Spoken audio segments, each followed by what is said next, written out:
Bien. Buenas noches con todos los participantes. Agradecemos su presencia en este día 30 de abril. Además, el Día de la Psicología Peruana, ¿no? Por la cual también extendemos saludos a ustedes. La Sociedad Peruana de Psico-Oncología, dentro de las actividades planificadas, programadas para este año 2022, inicia este círculo de estudios en psico-oncología con sesiones expositivas, temas vinculados a psico-oncología y cuidados paliativos, también casos, discusión de casos, los cuales se irán programando y también difundiendo de manera abierta, pública, previa inscripción. ¿Sí? Deseo presentarles entonces algunas vistas aquí.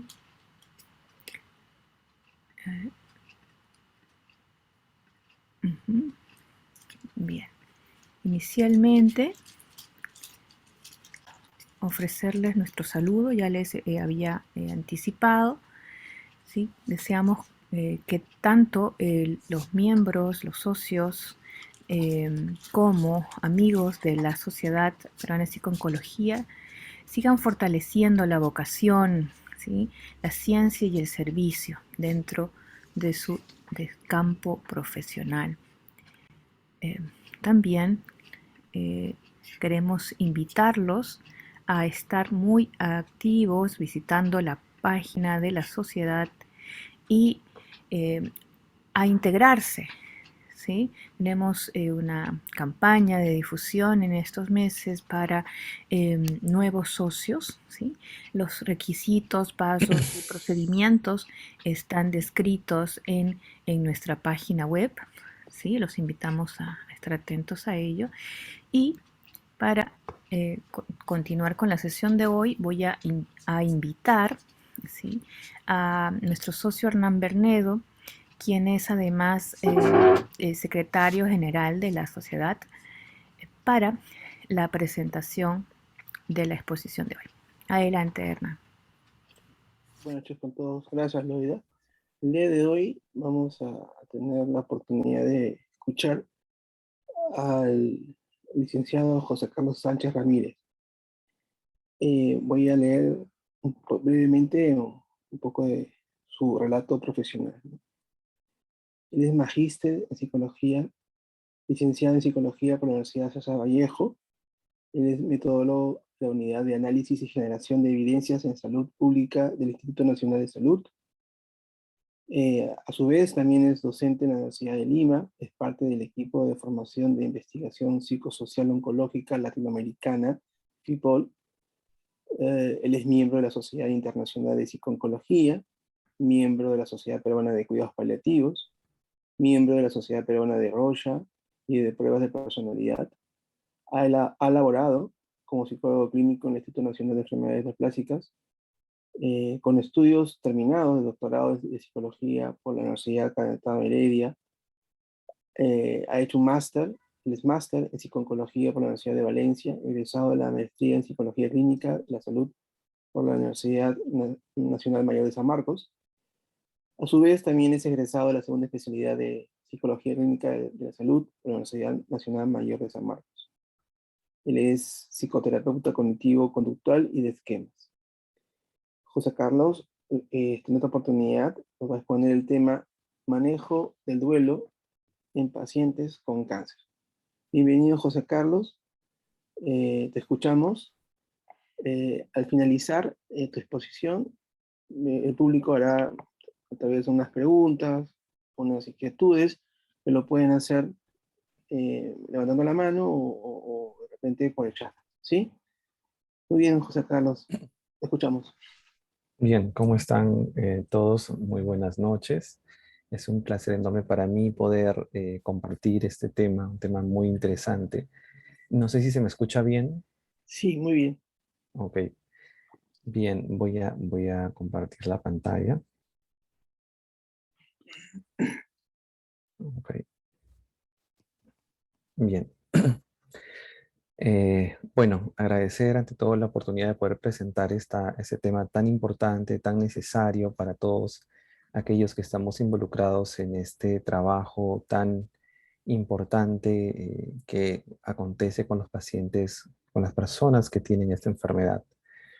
En ese sentido, pues voy a brindar un poco del aporte de mi experiencia, de algunos aspectos de investigación que me permitan también responder a la necesidad también de actualizar nuestra información, de poder brindar herramientas que favorezcan el- la formación también de los profesionales, ¿sí?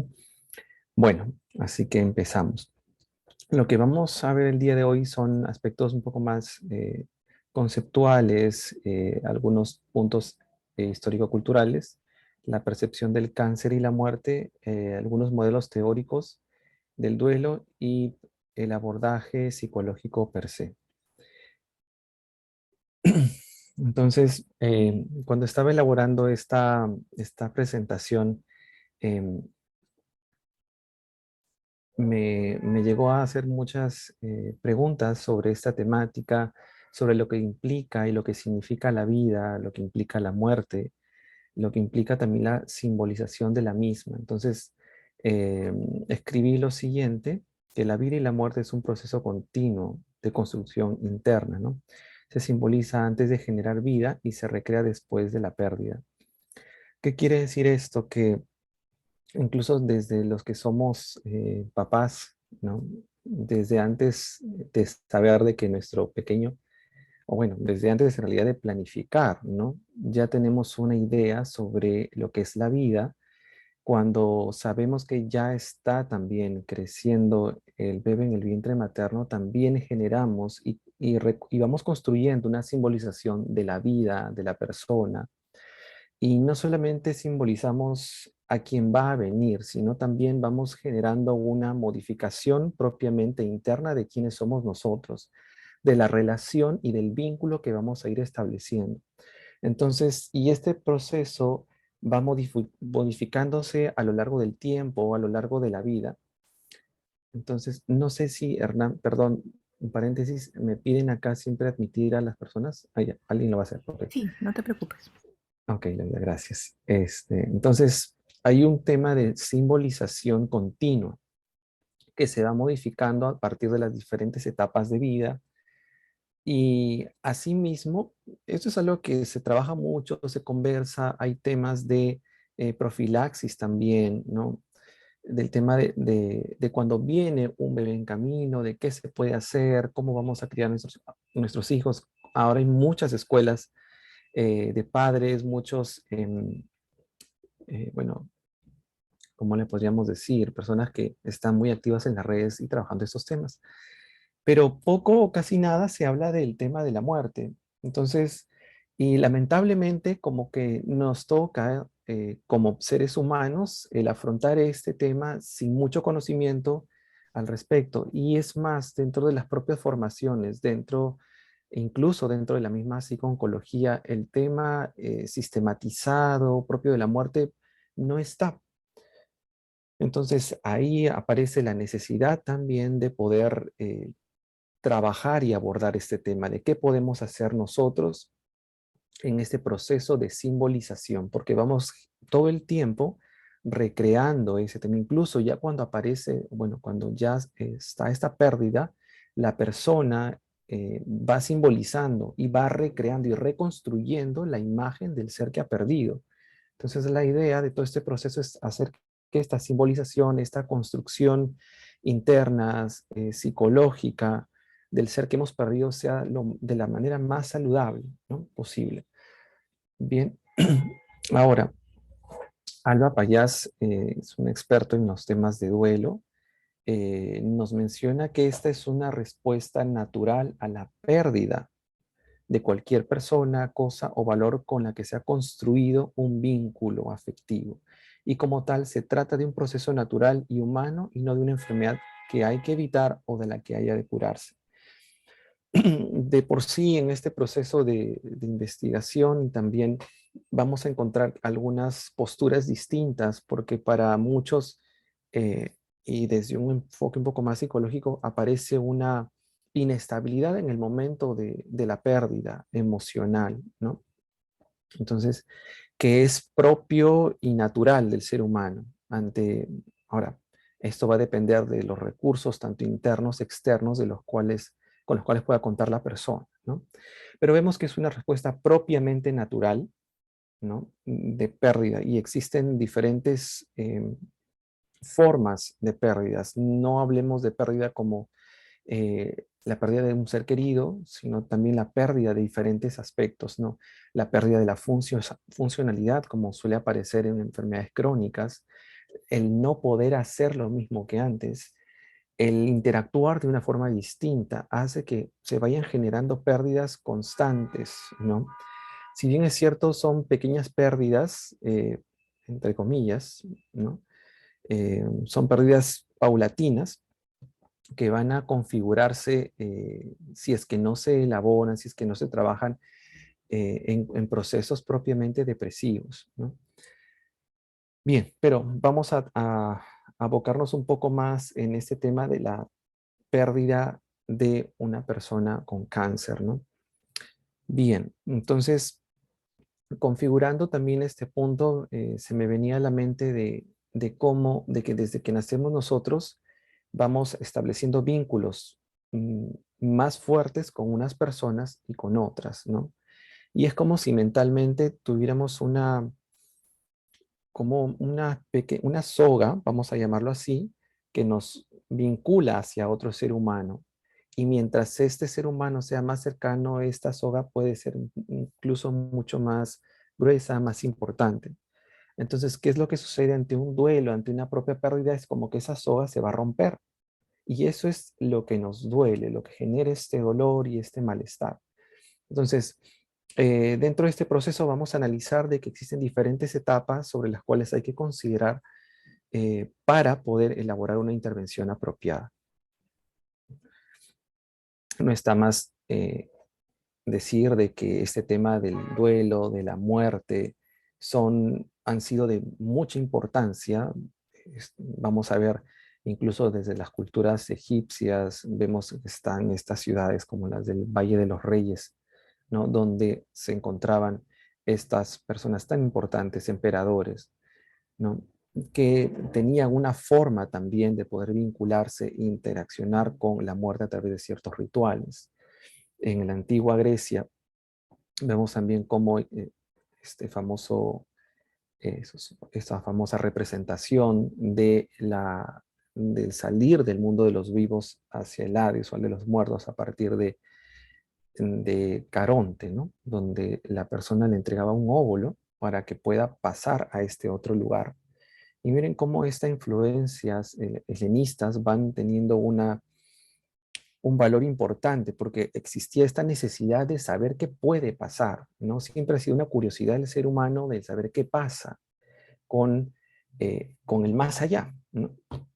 Entonces, estos datos han sido muy valiosos y es más, dentro de nuestra propia cultura, vemos cómo bueno, prácticamente en la cultura paracas, como esta forma de poder interaccionar con este mundo a futuro, este mundo del más allá, se realizaba a través de estos fardos, ¿no? En estas etapas de Paracas cavernas, ¿no? Y necrópolis también, ¿no? Donde se sepultaban a las personas en fardos especiales con las pertenencias, porque tenían una implicancia importante para el proceso de ir al más allá, ¿no?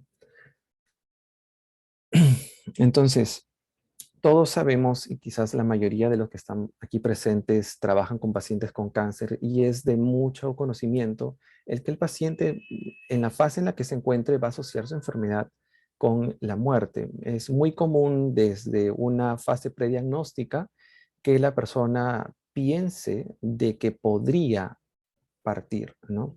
Cercana o lejanamente, ¿no? Son puntos que hay que considerar, porque a veces es un tema del cual no se quiere hablar, pero por no hablar no significa de que no haya pasado por la mente de la persona, ¿no? Y es una temática que tanto el paciente como la familia prefiere evitar tocar, ¿no? Eh, Sin embargo, es necesario trabajarse esto en las diferentes etapas, sobre todo ir valorando la aparición de la misma y con qué intensidad aparece esta idea, porque no es lo mismo el identificar una neoplasia en una fase inicial que en una fase intermedia o avanzada. La connotación, la simbolización es la misma, y por más positiva que la persona pueda ser, ¿no? Y a veces este exceso de positivismo suele esconder tras sí una negación de esta situación, ¿no? Entonces vamos a ir revisando estos puntos.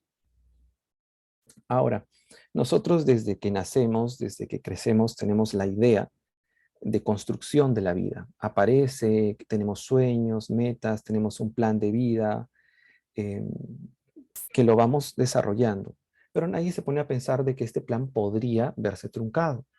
Nadie, ¿no? Salvo, salvo a la aparición de diferentes eventos, de ciertas pérdidas familiares que hacen que nosotros vayamos pensando en la finitud del ser humano, en que no siempre voy a estar aquí en esta tierra, ¿no? Bien, entonces, pero viene la enfermedad, por lo general los diagnósticos, bueno, las detecciones o los tamizajes todavía en nuestro país suelen aparecer en fases avanzadas, no suelen aparecer generalmente en fases tempranas. Entonces, las estadísticas en el propio INE, en GloboCan, nos mencionan que el grueso de los pacientes se encuentran entre las fases 3 y 4, ¿no? ¿Y por qué? Porque esta es una enfermedad integrada, involucrada dentro de las enfermedades no transmisibles, y dentro de estas mismas enfermedades, estas suelen ser silenciosas. Las personas no se dan cuenta, y cuando ya se dan cuenta es porque ya la enfermedad ha tenido un progreso importante. Son difíciles los casos, son pocos los casos en realidad donde un malestar, un síntoma es una evidencia eh, de una enfermedad temprana, ¿no? Los hay, pero no es la estadística importante de frecuencias altas, ¿no? Bien, entonces viene la enfermedad y todo lo que podemos haber construido, sueños, metas personales, a futuro, con los hijos, con la familia, a nivel académico, laboral, de alguna manera caen. Este tema de que esta posible muerte pueda aparecer es lo que genera el dolor. A veces no es de por sí la enfermedad como tal, sino lo que simboliza o lo que implica la enfermedad. Pérdida económica, pérdida de trabajo, eh, pérdida de la funcionalidad, ¿no? Eh, Entre otras áreas. Eso es lo que va generando este dolor. Entonces, vamos a ver que también no necesariamente todas las personas que pasan por un tema oncológico, tienen la necesidad de pasar por un proceso de psicoterapia como tal. Podrían pasar por un proceso de acompañamiento, que no solamente lo hace el mismo psicólogo, sino lo hacen distintos profesionales de salud. Y esto va a depender, uno, del nivel de malestar emocional y de que éste pueda configurarse con una gravedad por lo menos de moderada a severa, para poder por lo menos establecer o indicar una terapia colaborativa entre no solamente el psicólogo, sino también en compañía con el psiquiatra y además con el oncólogo, ¿no? Que es el de cabecera, que está haciendo el seguimiento, entre otros profesionales de la salud que también pueden estar acompañando. Ahora, todos hemos conocido en algún momento de los estudios universitarios o de posgrado este famoso modelo de Kubler-Ross, que a pesar de la antigüedad del mismo, aún se sigue utilizando, pues tiene vigencia. Pues hay otros también. Vamos a ver más adelante. Entonces, comentar lo siguiente en torno a estos procesos, ¿no? Los procesos de etapas de la aceptación hacia la enfermedad, hacia la muerte, hacia la pérdida, van a ser en este caso cíclicos y no necesariamente inician desde la negación, que por lo general uno piensa de que al recibir la noticia vamos a negar la enfermedad. No necesariamente ocurre así. Algunas personas desde ya pueden incurrir en una fase depresiva, de malestar o de cuestionamiento, ¿no? En ese tema de la negación. Algunos pueden pasar por una situación de rabia, las preguntas propiamente existenciales del por qué me está pasando y tener quizás una actitud quizás muy negativista y de malestar, ¿no? O finalmente algunos podrían estar ya aceptando en función también de los recursos que posean, tanto internos como externos, recursos de afrontamiento, recursos espirituales, soporte también sociofamiliar. Entonces van a haber diferentes variables que van a tener una importancia relevante para poder considerar en qué momento nos encontramos. ¿Y por qué es importante identificar en qué momento nos encontramos? Para saber intervenir. Eh, no es lo mismo trabajar con una persona que está en una fase de rabia que en una fase de negación. Las estrategias psicoterapéuticas de intervención, de abordaje suelen ser distintas porque van a responder a la necesidad del momento, el cuestionamiento, el trabajar esta negación como tal, ¿no? El generar esta conciencia. Recordemos que va a implicarse aquí también este sentido de pérdida en función a la aparición de la información. No es lo mismo estar frente a un paciente que recién ha fallecido, o sea, ha tenido un fallecimiento repentino, a aquel que lo hemos estado acompañando, ya el médico nos ha mencionado de que la terapia o la quimioterapia, la radioterapia es paliativa, que no va a responder a los tratamientos o que no está respondiendo. Entonces, ya tanto la familia o también el paciente se pueden estar haciendo la idea y están pasando por estas etapas, ¿no? Entonces, propiamente el ser humano va haciendo esta ejecución interna.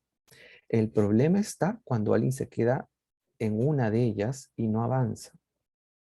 Algo debe estar pasando y es allí donde necesitamos ingresar y revisar qué es lo que está pasando. Bien. Bueno, este es con el tema de Kubler-Ross. Ahora, eh, eh, hay otro estudioso sobre el tema del duelo, que es William Worden. Él ha trabajado mucho sobre esta temática, ha reorganizado el proceso del duelo y él precisa o él prefiere mencionar en vez de etapas, prefiere mencionar como tareas de el duelo, ¿no? Como desde el lado de nosotros como psicoterapeutas son puntos que nosotros podemos eh, hacer con ellos, ¿no? O ayudarlos a que puedan llegar a realizar, ¿no? En primer lugar, él propone primero que la persona pueda aceptar la realidad de la pérdida. Este mecanismo como tal de negación frente a la angustia, al dolor, debería trabajarse inicialmente. Es el primero de ellos. Ahora, de igual modo, podemos decir de que no todos van a entrar acá, ¿no? Algunos pueden entrar en etapas posteriores, pero ese es el primero, que la persona pueda aceptar la realidad de la pérdida, el que ya no va a continuar con esta persona. Entonces, este es un proceso de por sí de acompañamiento, porque no podemos forzar a una persona a que acepte la realidad como tal. A veces los familiares, los acompañantes suelen decir, ya pasó, tranquilízate, ya no está acá, resígnate. Y no es, claro, lo hacen con la mejor intención para disminuir el dolor, mitigarlo, pero no va por ese lado. Entonces, entendamos que psicológicamente la persona ya tiene una simbolización y conexión con esta persona. Mientras más cercana emocionalmente sea la persona, mayor va a ser este dolor, ¿no?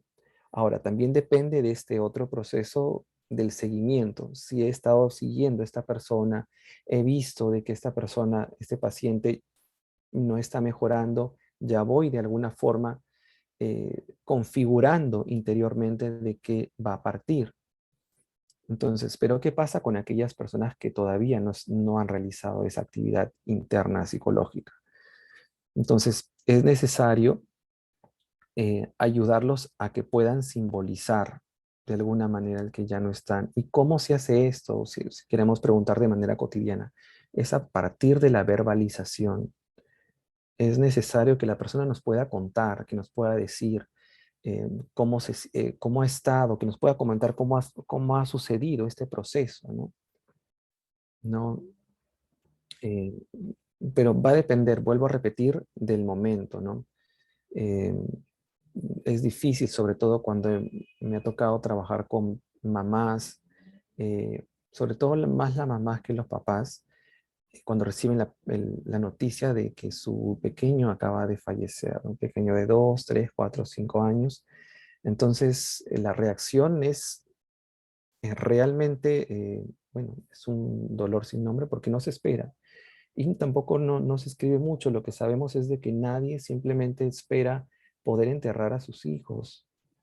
Todos crecemos pensando que la idea es al revés, que nosotros como hijos vamos a enterrar a nuestros padres.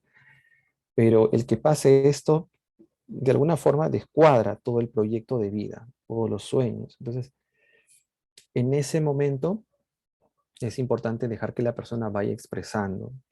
Yo ahorita recuerdo rápidamente el caso de un señor que, bueno, su hijo de 22 años había fallecido de una leucemia linfoblástica aguda y estaba este señor, estaba su otro hijo, que estaba ahí en la habitación, estaba llorando este otro hijo a su hermano, que había fallecido, la abuela también estaba en la habitación y la abuela estaba besándole los pies a su hijo fallecido, todavía estaba conectado a, a las máquinas.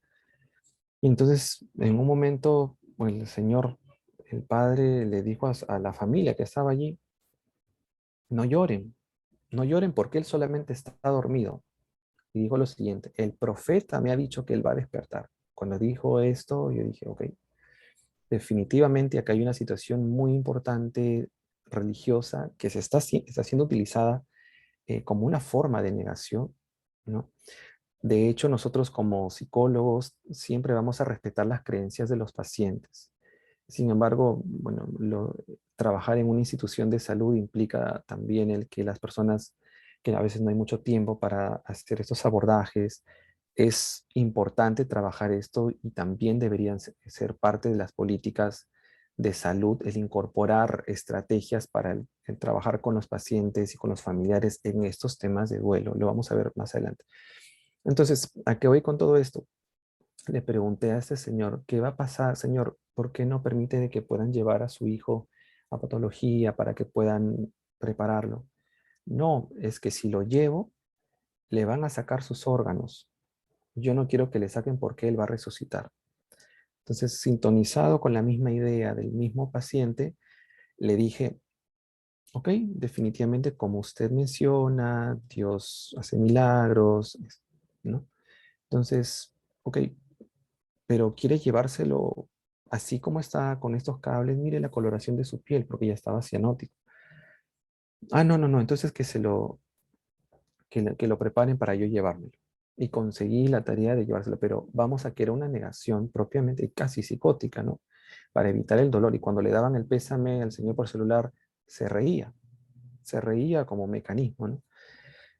Entonces, salimos de la habitación y en el pasillo estaba la otra escena donde estaba la mamá del joven tirada en el piso llorando y le decía a su esposo, ¿no? ¿Y para qué hemos estado rezando? ¿Para qué si ya está muerto? Entonces la propia reacción del Señor fue se quedó en silencio.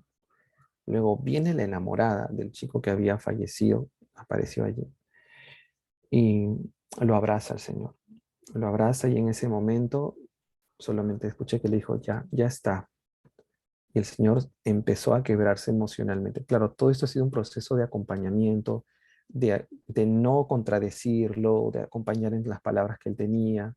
Lo guiamos a un ambiente diferente donde pueda estar toda la familia. Y a partir de eso, recién el Señor empezó a simbolizar la idea de que ya no iba a estar. La señora en su momento mencionó, ¿cómo voy a regresar a la casa y me voy a sentar a la mesa si mi hijo no está allí? siento que me han arrancado una parte del corazón.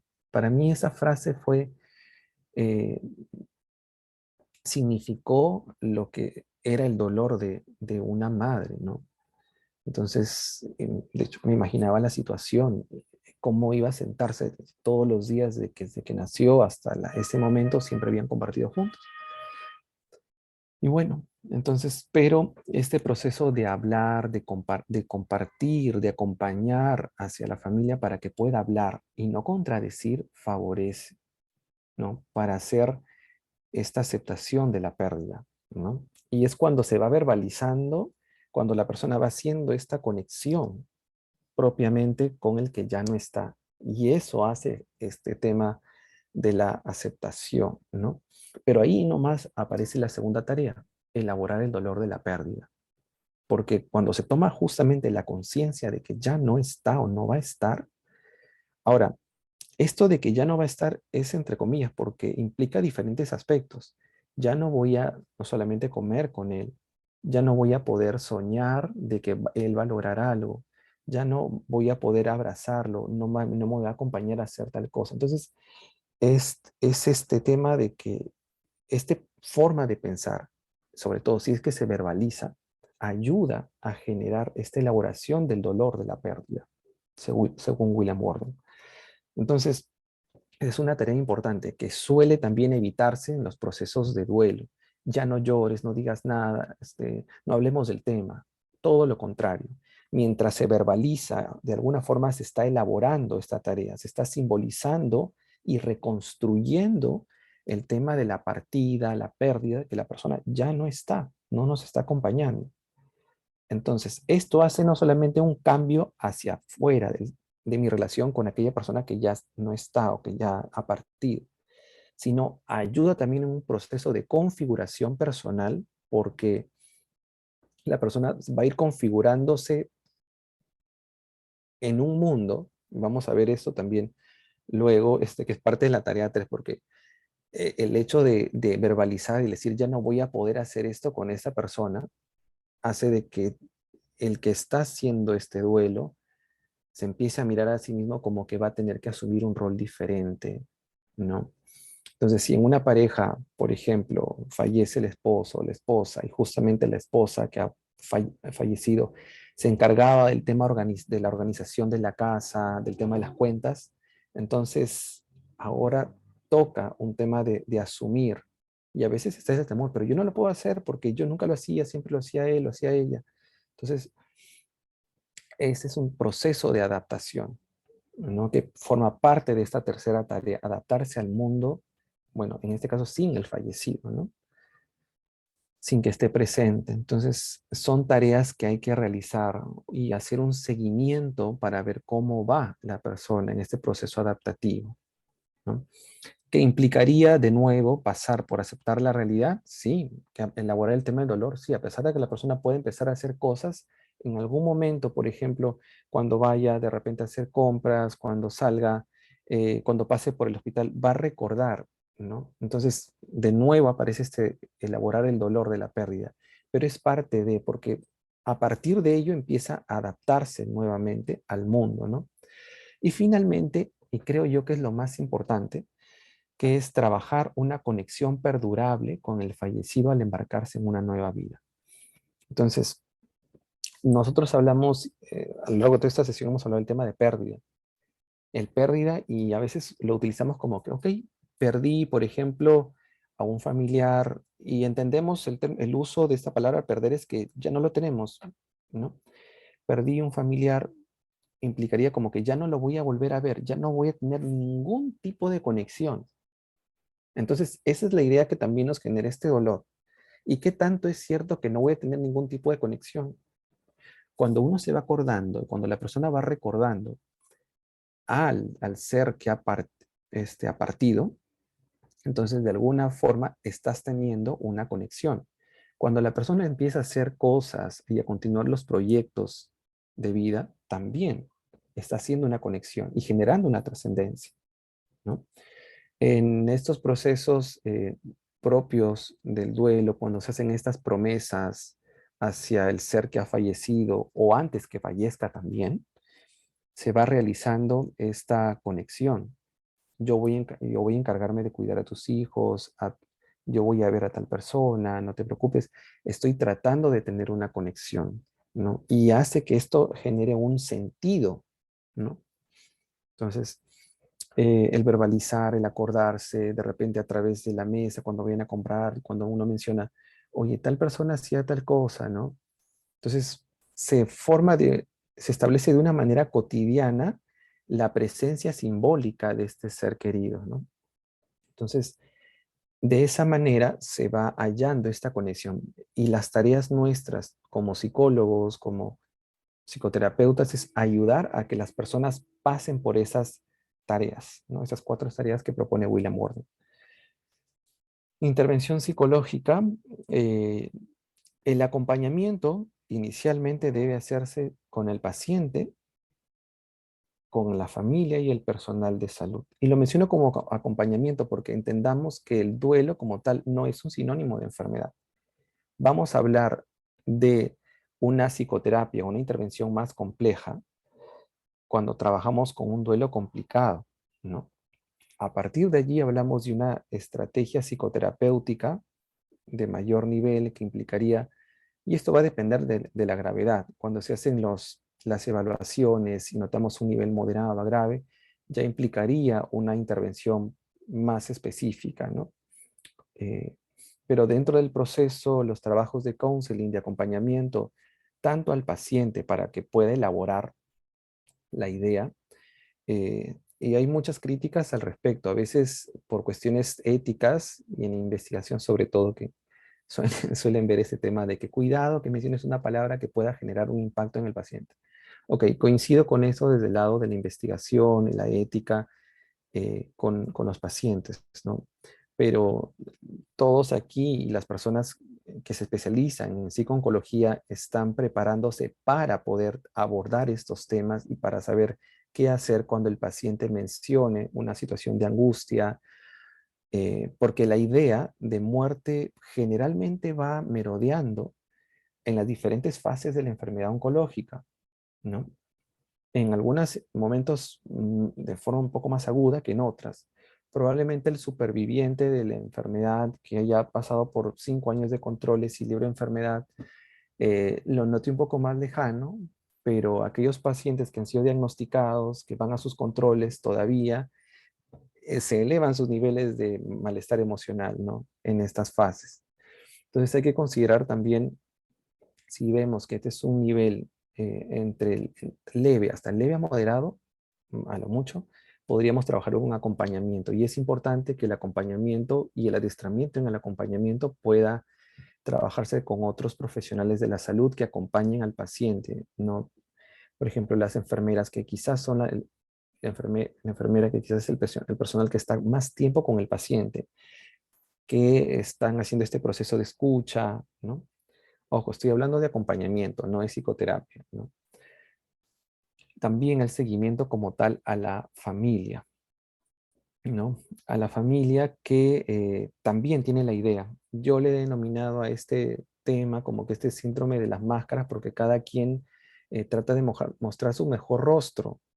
El paciente frente al familiar y el familiar hacia el paciente. Y cada quien de por sí tiene una altísima carga de malestar emocional que no va a demostrar por no hacer sentir mal al otro, pero tiene las ideas, tiene los pensamientos. Entonces, el psicólogo va a ir interviniendo para abordar, para explorar cuáles son estas ideas. Algunas de estas ideas podrían estar basadas en datos erróneos, podrían ser de que los pacientes mismos han entendido mal el diagnóstico, el pronóstico, el tratamiento, ¿no? Por diferentes razones, quizás el familiar de igual modo. Entonces, hay un proceso psicoeducativo de acompañamiento, de esclarecer dudas, ¿no?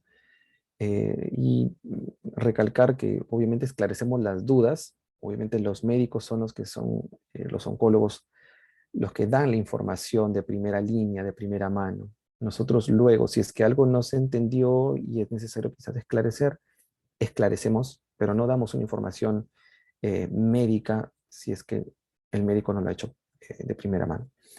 Y al personal de salud, ¿no? El personal de salud que va acompañando también a un paciente a lo largo del proceso de tratamiento también necesita eh, un abordaje, por lo menos saber qué piensa, qué siente. Quizás no sabemos, algunos de los profesionales pueden ser padres de familia, algunos y pueden quizás reflejar en los pacientes a sus hijos, algunos pacientes pueden identificar algunos profesionales pueden identificar en los pacientes a familiares, a padres.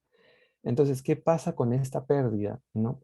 De hecho, que va generando todo un desgaste emocional, generando finalmente este burnout, que al final hace esta desconexión con el paciente y muchas veces se genera un trato un poco más displicente, un poco más distante. Ujú. Y para duelos complicados sí es necesario un proceso psicoterapéutico, ¿no? En esos casos sí los hay. Ahora, en nuestro trabajo y de hecho en el Ministerio de Salud, los procesos de acompañamiento, por lo menos hasta antes de la pandemia, no han tenido una normativa sistemática, organizada a partir de cuántas asistencias debería tener el familiar como seguimiento, ¿no? El familiar que ha perdido un paciente. Entonces, no está normado. Entonces, ¿cómo sabemos quién está bajo un duelo complicado? De hecho, esta pandemia ha generado toda una alarma en torno a el tema de pérdidas. El tema de pérdidas, eh, pero necesitamos todavía un proceso más sistemático, basado en evidencias, para hacer un seguimiento y trabajar con aquellas personas que estén bajo un duelo complicado. ¿Ok? Bien. Ahora, dentro del abordaje, bien, tenemos tres áreas importantes. El paciente que tiene de por sí una idea de muerte. Ahora hay pacientes que de por sí no desean saber nada de la enfermedad y no desean tocar esos temas. Tampoco se presionen en esos casos. Pero lo que sí es importante explorar qué piensan sobre la enfermedad, tener un abordaje de calidez para que el paciente tenga la suficiente confianza de comentar qué es lo que siente, que no se vaya a sentir juzgado porque está pensando en que ya no va a estar aquí en la tierra, ¿no? Que le falta poco tiempo. Es importante tener una conexión em, bastante cálida con el paciente para que pueda expresar y comentar o darle información al respecto y saber cómo elaborar, ¿no? Em, Generalmente los adultos mayores, sobre todo quienes tienen hijos que son ya logrados, tienen profesión, por lo menos están trabajando, eh, por lo general suelen tener una mayor aceptación porque no se sienten ellos en la carga que tengo que todavía cuidar, ¿no? Porque ya se pueden cuidar solos, que es distinto en padres que tienen hijos más jóvenes, pequeños, jóvenes que están todavía estudiando, que todavía no tienen familias. ¿Por qué? Porque dicen, ¿con quién se van a quedar mis hijos? ¿Qué va a ser de ellos? Y se genera toda este tema, ¿no? El no querer hablar de eso y hay todo un proceso de angustia. Y son temas que hay que trabajar y elaborar con los pacientes, con la familia. Con la familia, de por sí, ya cuando existe esta pérdida, es necesario un acompañamiento para identificar el duelo complicado, ¿no? Algunas guías clínicas mencionan de que no es necesario establecer un tratamiento para duelo, porque no es una enfermedad, ¿no? Pero para los casos de duelo complicado sí es necesario. Pero ¿cómo sabemos eso si no hacemos un acompañamiento? Entonces, creo que la norma debería establecerse para poder realizar este proceso de acompañamiento en las áreas de cuidados paliativos, por ejemplo, ¿no? Y poder hacer este seguimiento, ¿no? Y finalmente, el personal de salud es trabajar ese tema de pérdida, hacer dinámicas grupales para que ellos también puedan expresar qué sienten, ¿no? Sobre todo en los procesos de formación de los residentes, oncólogos, ¿no? que debería existir este proceso, ¿no? De comentar qué siente, qué piensan, porque no solamente está el tema de que el paciente viene en una etapa avanzada y ya no se puede hacer nada, ¿no? Sino que qué piensan al respecto, ver el tema del sistema de salud, porque implica también en estos puntos el sistema de salud, ¿no? Que hay un tema de centralismo en ciertas instituciones y el paciente es detectado pues en una fase avanzada porque es una enfermedad por lo general silenciosa. Entonces, ¿cuáles son las reacciones emocionales de ellos mismos frente a la enfermedad? Entonces, en la experiencia sí he visto muchos casos de burnout, de desensibilización hacia el paciente, ¿no? Porque eh, no hay una buena elaboración emocional, ¿no? Al respecto, ¿no? Hay un desgaste importante y debería abordarse. Aquí he colocado dos modalidades que son, bueno, las que son terapias basadas en evidencias, que son las de Dignity Therapy, terapia de la dignidad, y la terapia de centrada en el sentido, una elaborada por Chochinov y la otra por el Dr. Breitbart. Ambos modelos trabajan desde un enfoque un poco más existencialista. Inicialmente han sido trabajados, estas intervenciones han sido plasmadas para trabajarlas con los pacientes, ¿no? Para que puedan elaborar el sentido de la pérdida. Se tocan temas de la muerte en estas terapias, ¿no? Claro que para contextos latinos, bueno, tuve la oportunidad de formarme en esta institución en el Memorial para ver los temas de terapia centrada en el sentido. Y debido al tema cultural, ellos sí suelen tocar de manera un poco más abierta el tema de muerte. En el caso de nosotros, más latinos, el tema de la muerte es algo que hay un terror y casi no se debería hablar de este tema, a veces es un tema más tabú. Entonces, y pues por la experiencia, los pacientes suelen correr ese tema, por más de que esté en la ideación, ¿no? Entonces, se están haciendo también adaptaciones para poder trabajar el tema de terapia centrada en el sentido en pacientes latinos con cáncer, y donde se está tocando de una forma distinta el tema de la muerte, ¿no? El simbolismo que no solamente el peruano, sino el latino le da a la muerte, ¿no? Ujú. Bien. Ahora, algunos puntos a tomar en cuenta en fases avanzadas. Sí. Bien. Sí, cuando tengamos un paciente, siempre revisemos, estos son algunos temas un poco más prácticos. Revisemos la historia clínica, en qué fase de la progresión de la enfermedad se encuentra para saber cómo trabajar con el paciente. Fase de la enfermedad, la progresión de la enfermedad también, y el objetivo del tratamiento. Si es un tratamiento a título paliativo, a título curativo, esto nos va a permitir a nosotros saber y también identificar la existencia de una posible conspiración del silencio, ¿no? Que suele ser muy común, no en familias un poco más conservadoras, no, el no hablarle, no hablemos de ese tema, mejor que no sepa, no se vaya a preocupar más, ¿no? Entonces, claro, ese sería un tema de otra presentación, es bastante más amplio, pero son puntos que también deberían trabajarse y abordarse tanto con el paciente como con la familia, ¿no?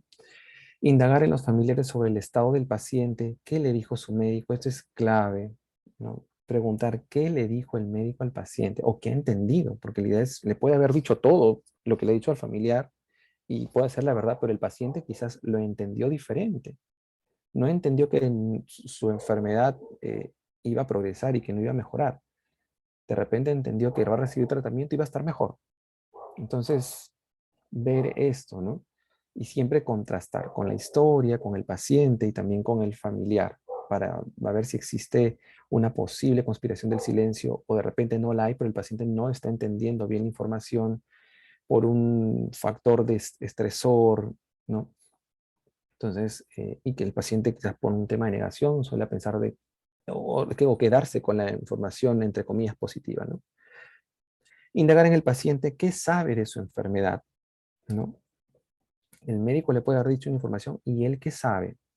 Esto nos va a ayudar a conocer la cosmovisión que tiene la enfermedad, si es una enfermedad grave, si tiene una posibilidad de curación o no. Entonces, todos estos datos nos permiten conocer, sobre todo cuando tenemos pacientes con baja escolaridad. Con baja escolaridad, a veces poco han escuchado, no tienen mucha información y es necesario preguntar, ¿no? Bien, entonces, ok, ¿para qué preguntar todo esto? Para saber si hay información errada. El paciente puede pensar, me voy a morir, y quizás está en una fase que no es avanzada, quizás su enfermedad tiene un tratamiento curativo, ¿no? O que le va a ayudar, va a ser favorable, pero el paciente ha entendido otra cosa, ¿no? Y nos ayudaría a nosotros a esclarecer esto, ¿no? Que por lo menos mencionarle al médico para que lo pueda hacer, y al familiar también. Ahora, si el paciente está en una fase terminal, hay que corroborar esto con la familia, ¿no? Hay familiares que por conspiración de silencio prefieren no decir nada, pero el ser humano es sabio. Hasta un niño se da cuenta cuando algo no está funcionando bien, les duele algo. Entonces, si no se le menciona nada, en algún momento el paciente se va a dar cuenta que no está mejorando, que ya no está yendo a las sesiones, que ya no le dan quimioterapia, que a pesar de que le dan, le sigue doliendo más, que se siente peor. Entonces, ¿qué va a hacer en ese momento el paciente? ¿Le va a seguir ocultando el familiar, le va a seguir ocultando la información? Entonces, son detalles que debemos considerar, ¿no? Y lo otro es preguntar también al mismo paciente, quisiera saber cómo estás, o a veces el paciente mismo sabe o tiene una idea o ha escuchado, ¿no? Entonces, nos evitaríamos un poco más el estrés si es que también trabajásemos bien en esta triada: paciente, el personal de salud y el familiar, ¿no? Bien, eh, ¿cómo puedo abordar a los familiares ante una pérdida como tal? Siempre es necesario identificar al familiar que esté más estable. Por lo general, aquella persona que dentro de sus recursos pueda llamar por teléfono, guiar al paciente. Esto es en ámbitos hospitalarios, ¿no? Guiar o responder o llevar a patología, hacer papeleos, identifiquen esto, ¿no? A esta persona. Y si esta persona también nos puede ayudar de por sí como un soporte para el resto de familiares que pueden estar ahí presentes, ¿no? También identifiquemos al más vulnerable, el que se siente más afectado en ese momento frente a la noticia, ¿no? Para poder también darle el apoyo. Por lo general suele haber un psicólogo en un área, en un piso, entonces, a menos que por ahí haya algún personal interno que pueda apoyar, pero en realidad lo más apropiado es que lo pueda hacer el especialista, ¿no? El propio psicólogo, para poder hacer este acompañamiento, ¿no? Y saber cómo responder, ¿no? Algunos aspectos a tomar en cuenta también son los religiosos, espirituales, los valores. Las creencias también favorecen a que la persona pueda tener la idea, y esto en este momento salen los recursos, ¿no? Bueno, Dios ya lo quiso llevar, por algo será. Entonces empiezan a desencadenarse y nosotros tenemos que estar ahí en un son de escucha y de acompañamiento y de validación de sus propias creencias, por más de que nosotros no comulguemos con las mismas, ¿no? Porque son los recursos de ellos los que les sirven para sentirse más tranquilos, más estables, y eso les van a ayudar para poder afrontar también el proceso de pérdida, ¿no? Ahora, otro tema importante para identificar y conocer la magnitud del trabajo en el duelo. ¿Quién es la persona que se está perdiendo? ¿Quién representa? ¿Es un padre? ¿Es mamá? ¿Es un hijo? ¿No? ¿Es un padrastro? ¿Es alguien cercano, lejano? Entonces, esto es importante. Recordemos que mientras el vínculo emocional sea más cercano, el proceso de duelo, o sea, acarrea mayor dolor, ¿no? Acarrea mayor dolor. Entonces, sí, por eso la respuesta es que a veces todos los hijos frente a la pérdida no reaccionan de la misma forma, ¿no? Porque los vínculos suelen ser distintos, ¿no? Y bien, veamos la edad también de quien ha partido, quiénes son los familiares, si son jóvenes, si son adultos, adultos mayores, ¿no? Los familiares, para poder abordar, ¿no? También el caso de niños, también, ¿no?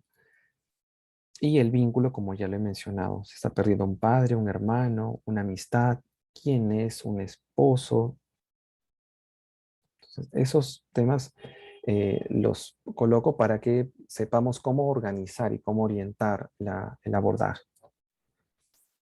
Algunas otras técnicas que se pueden utilizar además del acompañamiento son la escucha activa, el validar lo que la persona dice y el que la persona pueda comentar y verbalizar, ¿no? Si la persona está verbalizando, este, yo lo quería mucho, hemos compartido tantas cosas juntos y va narrando, es importante que esa verbalización pueda salir. Esa verbalización es terapéutica y nuestro trabajo como escucha activa va a ayudar. Sí, era muy importante para mí, por ejemplo, nos vaya a decir, era muy importante para mí, siempre estaba conmigo, ¿no? Ok, sí, podríamos hacer un parafraseo, ¿no?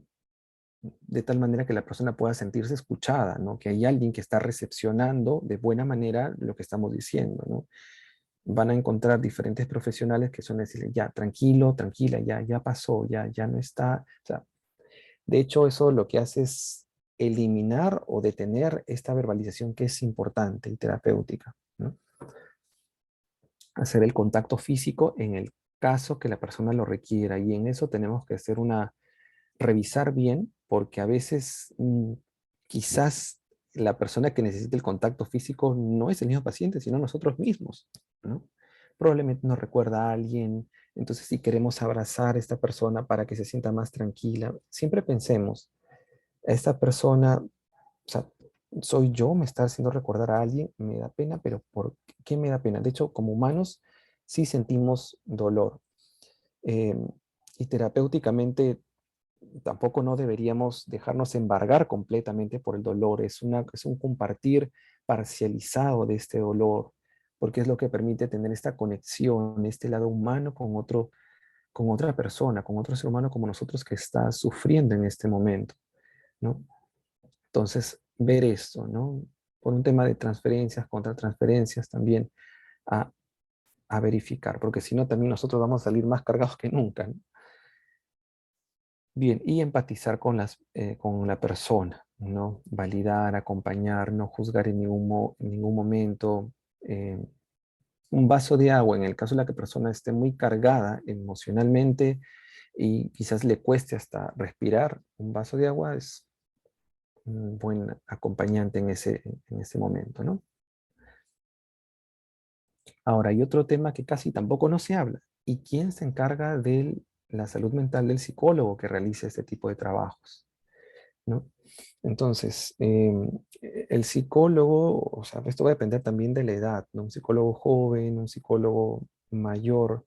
De hecho, las pérdidas ayudan también a entender la finitud del ser humano, ¿no? Que no somos seres eternos.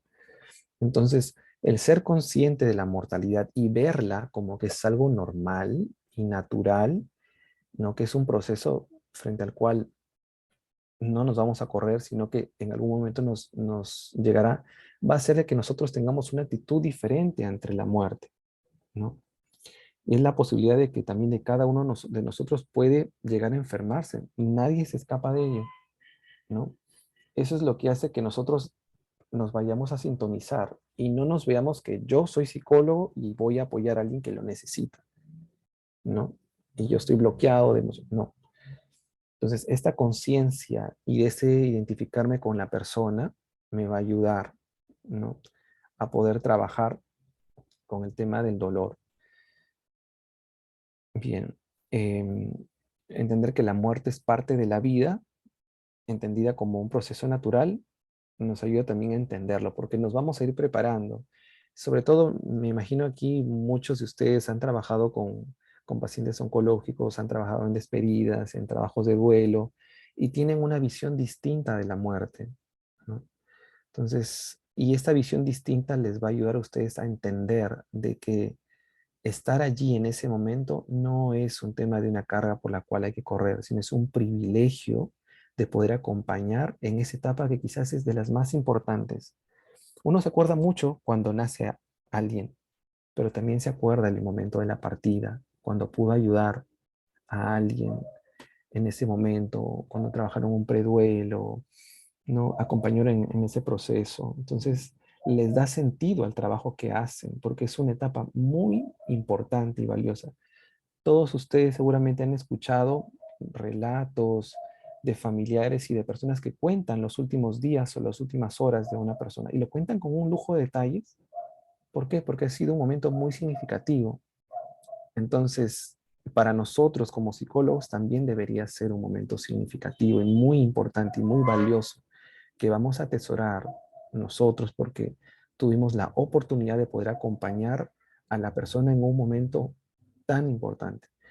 Una persona que me acuerdo que, bueno, que era de acá de la sociedad, ya no está con nosotros, partió hace algunos años, me dijo hace algunos años, José Carlos, yo creo de que nosotros estamos aquí como si fuéramos, me dijo, me ha tocado a mí ser como Caronte, ¿no?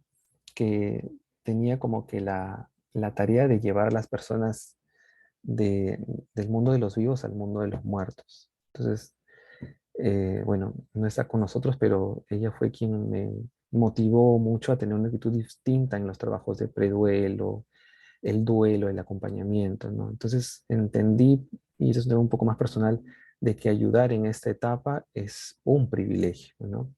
Trabajando desde el lado también de la compasión, ¿no? Por el otro. Bien, entonces ahora dentro de todo esto hay unas necesidades que tenemos que responder, ¿no? Veo que la sociedad tiene un logo de responder al reto. Entonces, y entendiendo esto, bueno, yo trabajo en el DNS y veo documentos técnicos, guías de práctica clínica y casi no hay nada de esos temas de investigaciones de duelo. Entonces, y se necesita, ustedes que trabajan para el sector público, el privado, se necesitan formatos, guías de práctica clínica basados en evidencia para poder aportar. Y lamentablemente en el Ministerio de Salud, si es que no hay un documento técnico, no se hace. Entonces es necesario de que podamos impulsar para el desarrollo de políticas públicas para que se pueda hacer. Y si es que está normado, ya las personas también se pueden capacitar, ¿no? Y pueden solicitar capacitaciones para poder trabajar en esos temas tan importantes. Y de esta manera poder fortalecer la formación de profesionales en psico-oncología sobre el manejo del duelo. Felizmente tenemos diferentes congresos, seminarios que se realizan en el país que también ayudan para fortalecer y formar profesionales capacitados en psico-oncología. Muy bien, y quería cerrar con una frase que hace muchos años elaboré cuando trabajaba con pacientes en despedidas, ¿no? Y que ante el dolor, las mejores palabras son aquellas que se dicen en silencio. Porque a pesar de uno estudiar y de formarse, que es bueno, a veces no sabemos qué decir como profesionales o cómo podemos ayudar a mitigar el dolor de la persona que estamos acompañando. Pero el estar ahí presentes, el poder escucharlos, ¿no? Acompañarlos va a ser de mucha ayuda. ¿Ok? Muchas gracias por esta oportunidad a toda la sociedad. Muy bien, José Carlos. Gracias a ti por compartir prácticamente un, todo un bagaje de experiencia en el trabajo de manejo del duelo de pacientes con cáncer. Creo que nos has ilustrado de manera muy amplia, no solamente hablando del mismo concepto de muerte, un poco de historia relacionada a la muerte, las etapas de intervención, las teorías, Kübler-Ross, Worden, las intervenciones, la psicoterapia, y creo que nos has ilustrado con mucho conocimiento el día de hoy, y acabando también con las guías, ¿no? Porque hay que, como tú bien dices, sistematizar las evidencias, ¿no? De lo que nosotros trabajamos de manera práctica, a, a tener pues un documento que nos pueda servir, no solamente a nosotros que trabajamos, sino que a los que van a venir después, ¿no? De cómo manejar el duelo, ¿no? En pacientes oncológicos. Creo que el público debe tener preguntas, comentarios al respecto. Y yo me quedo con algo que tú estabas explicando, sobre todo la parte de Wordle, ¿no? Que es el sentido de la pérdida, ¿no? Parece que es un momento un proceso o fase que tú hablabas, ¿no? Y eso traslada a la siguiente fase de Wordle, ¿no? Que habla de la aceptación final, ¿no? Y quienes hemos trabajado con pacientes, pues hemos podido observar esos procesos que pueden ser muy, muy cortos o muy, digamos, extensos, ¿no? Y ahí un poco entra a detallar el duelo complicado que ahí sí viene una intervención, digamos, más, como tú bien dices, de mayor gravedad, ¿no? Entonces, creo que por ahí es un poco la diferencia, ¿no? Entre la intervención el acompañamiento y la psicoterapia in situ, ¿no? Ese era un poco mi comentario, ¿no?, al respecto. Bien, no sé si alguien quisiera opinar, preguntar del público. eh, no sé si ya han escrito en el chat, me parece. O de repente quieren hablar, pues levanta la mano. Podemos ir viendo al respecto.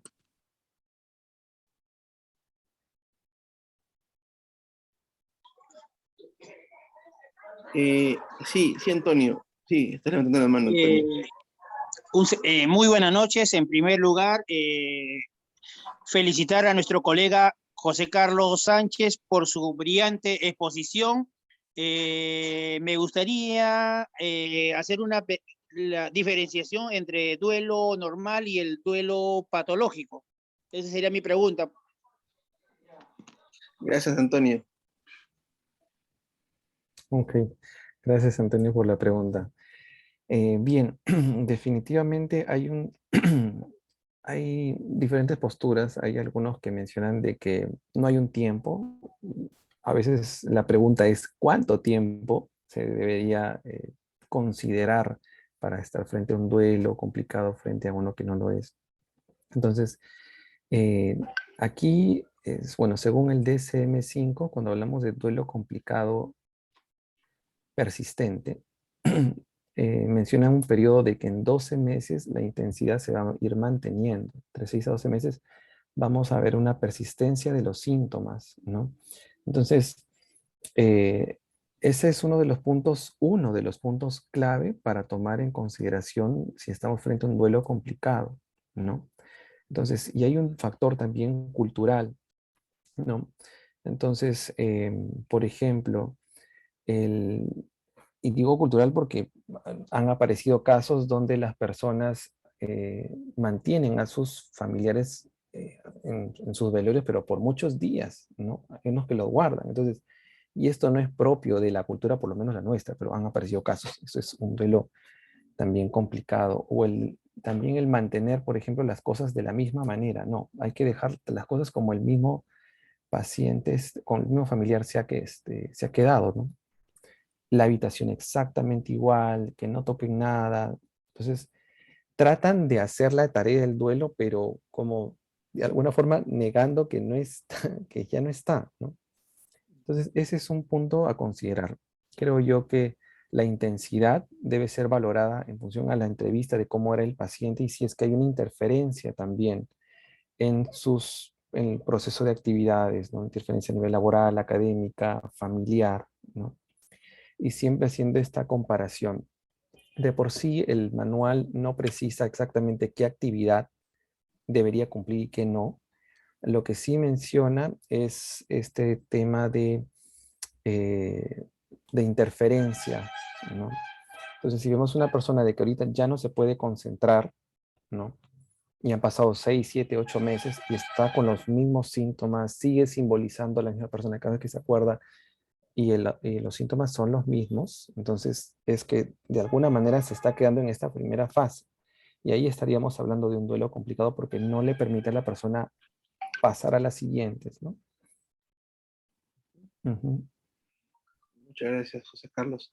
A ver, voy a leerte, no son preguntas, pero algunos mensajes de algunos participantes. Lucy Domínguez te escribe, Gracias, maestro. Qué honor escucharte. Gracias, José Carlos.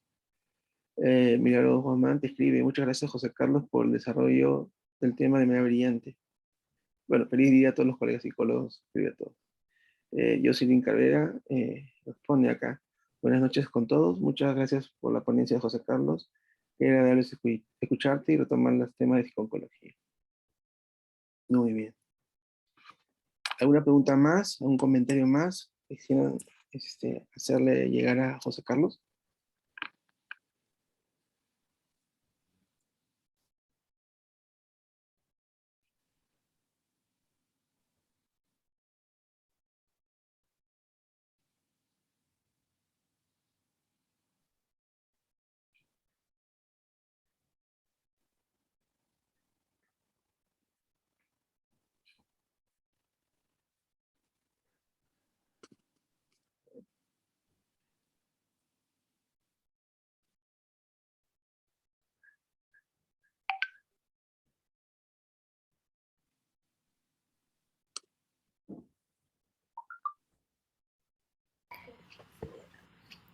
Bien, creo que nos ha dejado en reflexión, en recuerdo y probablemente en proyección de continuar vinculándonos con el conocimiento, con la investigación en psiconcología.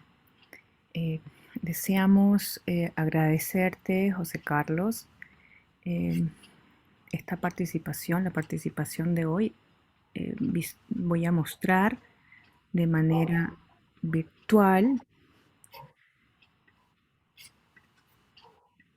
Sí, a ver, un momento.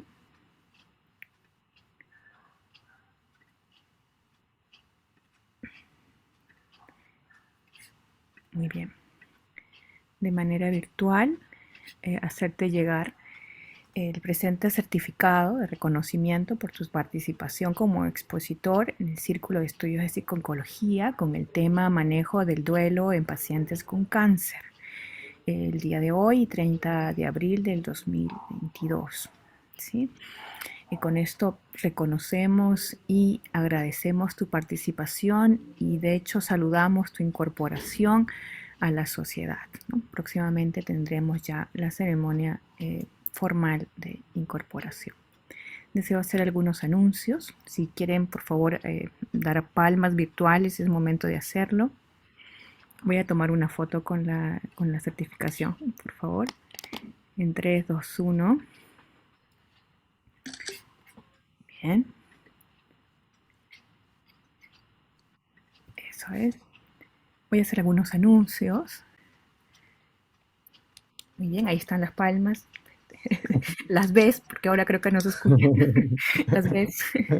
Aparecen en iconos, ¿no? Las ves. Bien, quiero hacer algunos anuncios, algunas actividades de la sociedad. Bueno, lo primero, invitarlos a participar de la próxima sesión. ¿Sí? La próxima sesión está programada para el día 28 de mayo, ¿sí? Y esta exposición está a cargo de nuestro socio Eduardo Moras Rosado, ¿sí? Con el tema Counseling, técnicas y habilidades de comunicación aplicadas a la psiconcología, ¿sí? Les pedimos puedan agendar esta actividad. Asimismo, también los invitamos a hacer difusión. A ver, un momento. Aquí. Es una invitación para pacientes, ¿sí? Y la información se las voy a colocar en el chat. Estamos colaborando con el equipo de estudios avanzados en psicometría, ¿sí? Y se han programado talleres, ¿ya? De apoyo al paciente con cáncer. Ahí está la descripción, pueden ustedes informarse y si tienen oportunidad de hacer extensiva esta invitación a los pacientes y a participar y a beneficiarse también de estos talleres, pues están totalmente cordialmente invitados. ¿Sí? también se les puede hacer llegar la información. Pueden contactarnos vía email o WhatsApp también, ¿sí? Bien, asimismo, los invitamos a estar conectados a través de nuestras redes sociales. Estoy colocándoles ahora los medios de enlace, ¿sí?, en redes sociales para que puedan mantenerse en contacto con la sociedad, ¿sí? Muy bien. Los voy a invitar a abrir sus cámaras para tomar una fotografía grupal como recuerdo de esta sesión a todos los que les sea posible, ¿sí?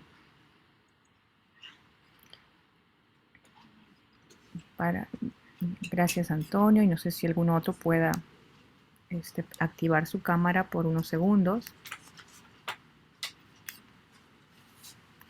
Gracias, Edison. Lucy, un gusto. Muy bien. Sí, eso es. Muy bien. Jessica, bienvenida. Marilyn, disculpad. Sí. Muy bien, entonces vamos a hacer la toma, la captura. Muy bien, bienvenida, Yuli. Perfecto. Hago la cuenta, 3, 2, 1. Perfecto. Muy bien, entonces estamos comunicados por las redes, los invitamos a seguir en contacto y muchas gracias por unirse el día de hoy. Y a quienes son psicólogos en Perú, pues feliz Día de la Psicología Peruana, ¿sí?